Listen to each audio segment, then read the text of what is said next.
Welcome back to the step that is commit. Okay, so in this step, you are going to make the decisions and take the action that you need to take to lay the foundations of your business. I've already said that in the introduction, but this is just to remind you what they are. And whatever stage of business you are at, you're never going to have a truly successful business until you nail your foundations. And these steps are absolutely critical to your future success. So what are the steps then? Firstly, vision, the big picture. Decide what you want. Secondly, mission.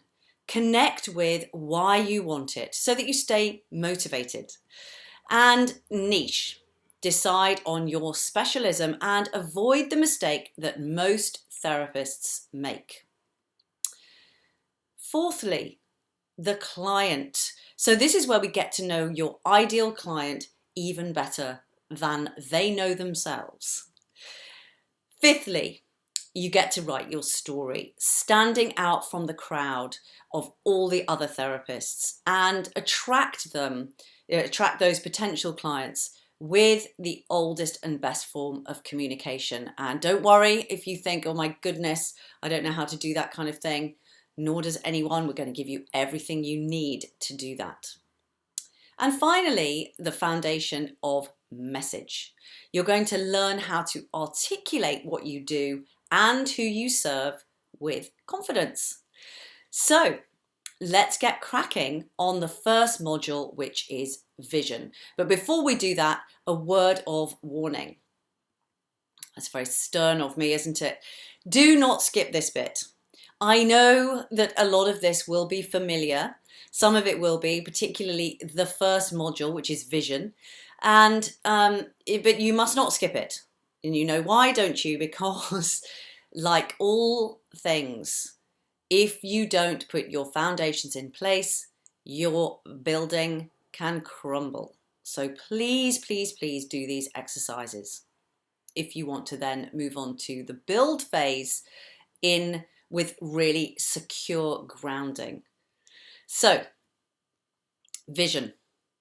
Now, a lot of this is going to be familiar, but it is very, very powerful. And of course, the reason it's probably familiar to you is because it may even be work that you do with your clients. But I'm not going to apologize for that, because quite often those of us who teach stuff don't apply it to ourselves. So this is your chance to really, really get going and get that vision in place, because it is essential to the success of your business. So why is it so important to do vision as one of the foundations? Well, the first foundation is it's not a collection of attraction and conversion strategies. You know, we could easily just completely bypass any of these things, but we are choosing not to, because if we just gave you attraction and conversion and didn't do anything else around your mindset is really a very, very key part of your success. If we didn't do anything around mindset, we would have far fewer success stories than we currently do, and we want you to succeed. That is why we are doing what we're doing. So the truth is, of course, that we get what we focus on, and that's why vision is so important. So let's do what we're focusing on purpose, if you get my drift. You know, we're focusing on something, but it may be that you're focusing on something that is not helpful to you. As the saying goes, if you don't know where you're going, any bus will get you there.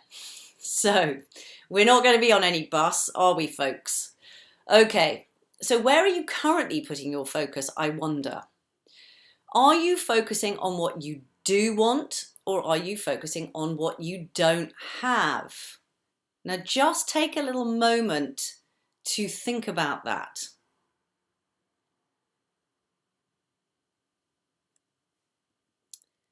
So where you put your focus is where you place your energy, and where you place your energy makes a big difference to what shows up in your life. A lot of you are fans of the law of attraction and of quantum spirituality.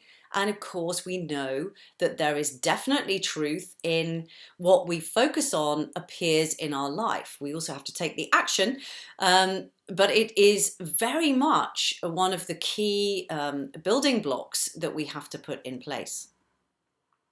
So my question to you is, do you actually know what you want in your life?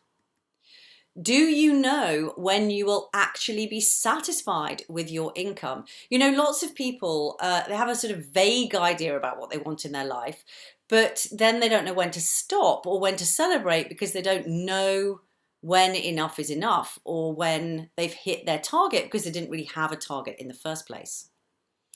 Do you know when you'll be satisfied with your lifestyle and your level of success?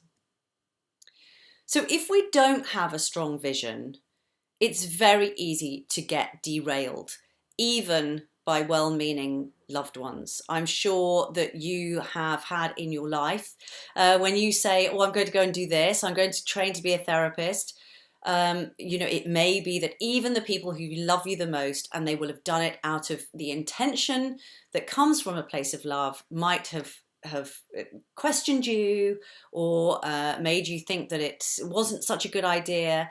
And we have to have a very, very strong vision so that we don't get derailed by that kind of pushback by our loved ones. So I'm going to share with you the 4 strategies for getting what we want.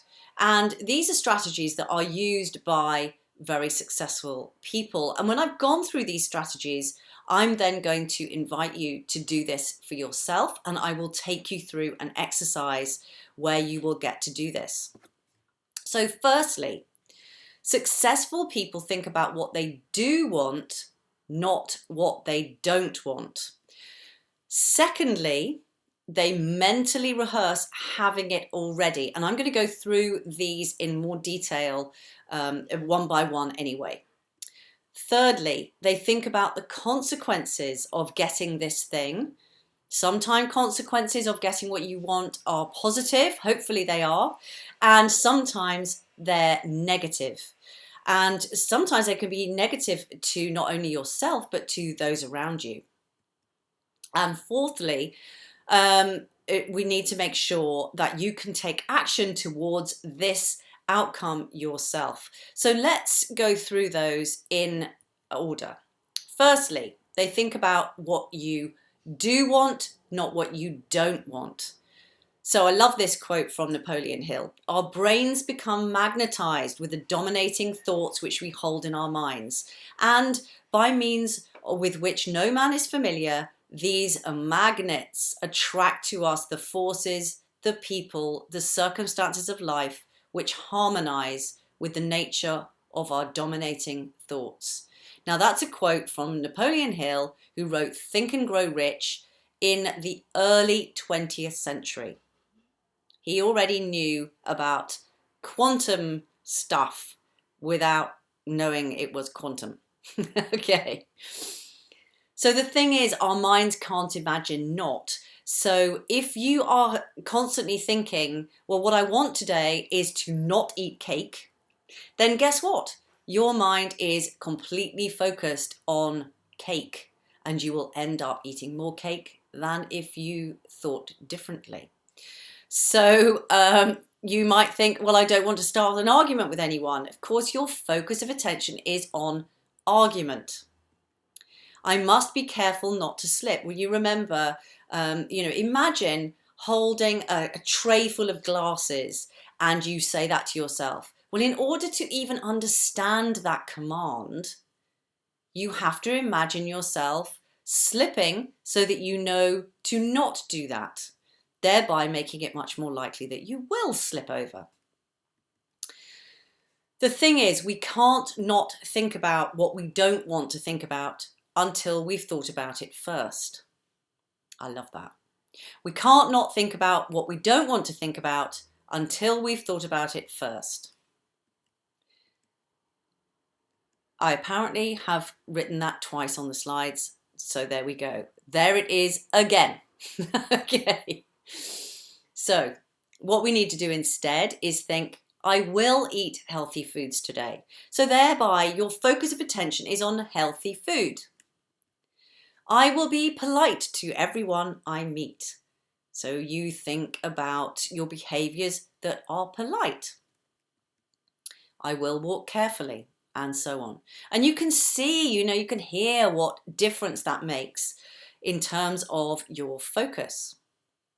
So please don't do this because this that I'm about to share with you can so easily translate into business owners focusing on the lack of business that they have or the lack of clients, what they want to avoid, and how much income they're not making. And, honestly, quite a lot of the feedback that we get in our free Thriving Therapists Facebook group is people focusing on what they don't have, of not having clients, of not making money, of not being able to get ROI on their therapy training. And, of course, that focus of attention is attracting more of that into their life. So do this instead. Focus on what is possible and what you do want in your life and your business. So the second bit is about rehearsing having it already. If you want to reach a goal, you must see the reaching in your own mind before you actually arrive at the goal. Now that was said by Zig Ziglar, who is one of the most well-known motivational speakers in sales. So this is the bit where you imagine you're in the future and you already have what you want. So you're going into the future. Muhammad Ali was a brilliant proponent of this. In fact, he coined the phrase future history. So as soon as he knew who his next opponent was to be, so for example, Sonny Liston at Madison Square Garden on the 4th of November, he would lock himself away and he would start to prepare. And he would rehearse the whole fight in his mind from the moment he arrived at the Gardens on the night of the fight, right the way through his dressing room preparation, the walk into the ring, the fight, and his eventual victory. And in order to build it into the muscle, he would also rehearse it physically, practicing the punches. I'm not going to do that now. Practicing the punches and the moves that he would make. So once he'd rehearsed it, he would then run it repeatedly until he could run the whole thing in his mind in seconds. He'd then appear before the assembled press and say, he falls in 4. And his predictions had a really spooky way of coming true. Now, of course, at some point he did lose. And when questioned by a reporter who challenged the power of his future history, he simply replied, the other guy's future history was stronger than mine. So this was a great example of a champion who believed that victory is mostly in the mind. So when you rehearse, the more sensory rich your rehearsal, the more likely it is that you will achieve your outcome. Thirdly, then, think through the consequences of getting your outcomes, both positive and negative, to those around you. So this is what really successful people do. So they go beyond the successful reaching of that outcome and go, then what happens?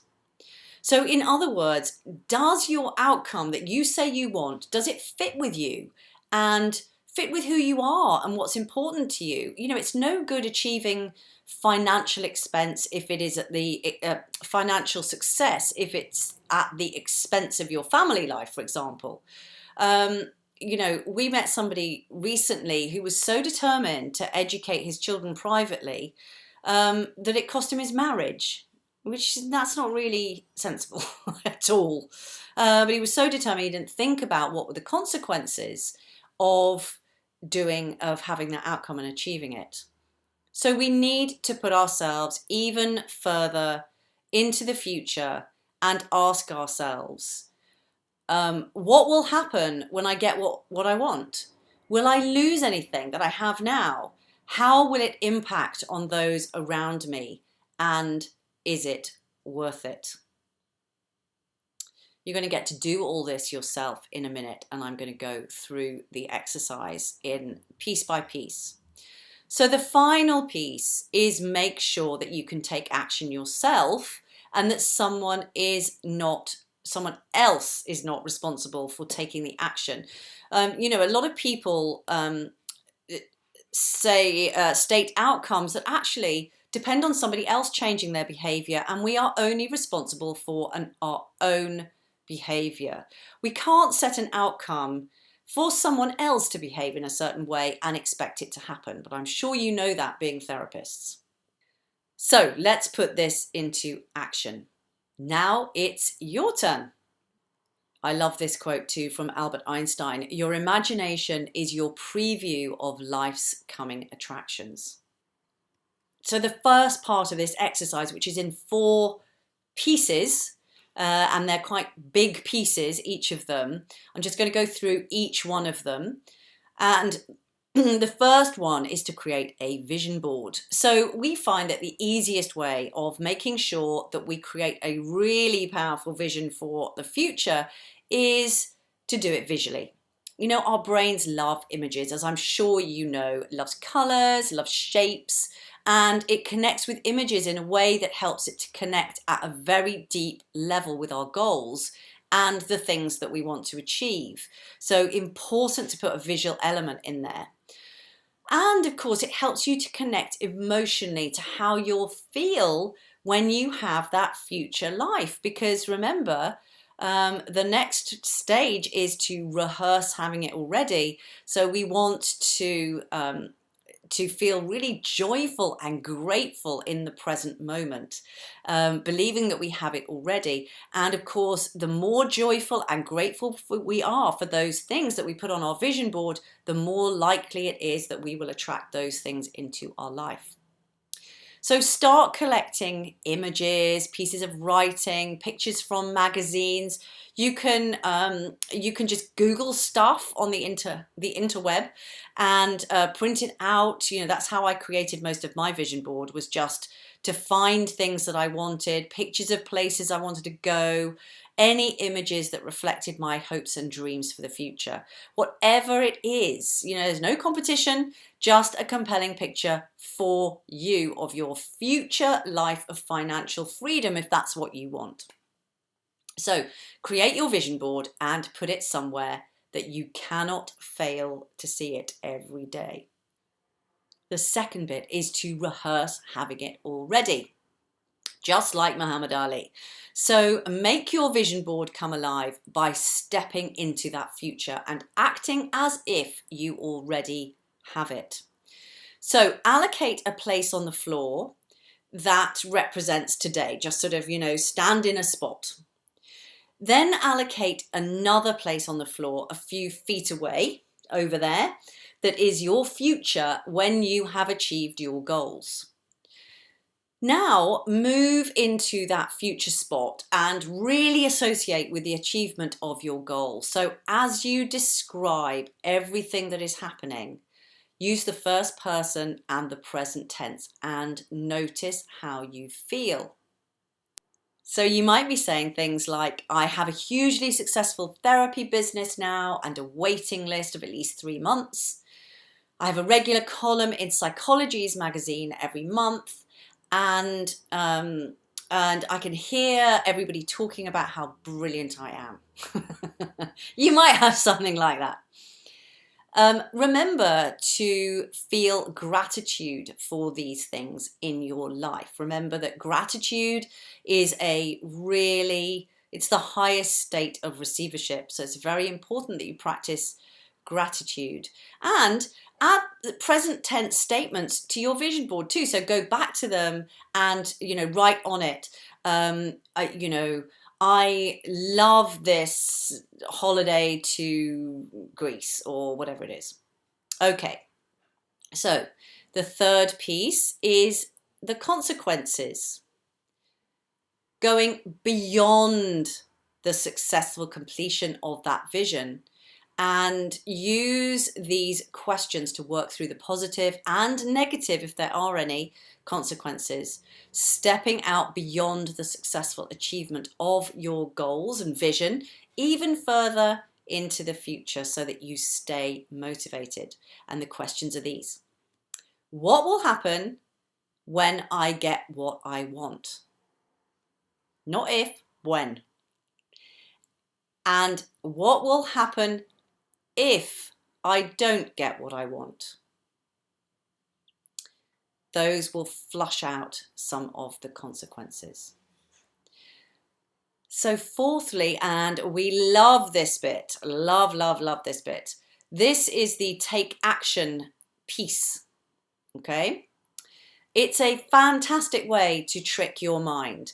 And when you're fully connected to the future that you want, making statements in the present tense and feeling gratitude for reaching your goals, this is what to do. You turn towards the spot on the floor that you identified earlier as the present. So you're going to go looking back and you're going to ask yourself how I got there. So you're going to go, that's it. You're going to remember the activities, remember the activities that you did to achieve the future that you want. So you're tricking your mind because your mind doesn't know the difference between a fabulous vision in your mind and reality. So once you stand in the future, please, when you stand in the future talking about as if it has already happened, there are no barriers or obstacles that appear along the way. And it is making the assumption that you've already achieved it, and to achieve it, you must have done something. So you look back towards the future and you look to see, what did I do to achieve that? So brilliant. And you make a note of the actions and put them in a plan. So that's it for the vision module. And the next place we're going is your mission. But don't do that until you have done all 4 parts of that vision exercise. I will see you when you're done.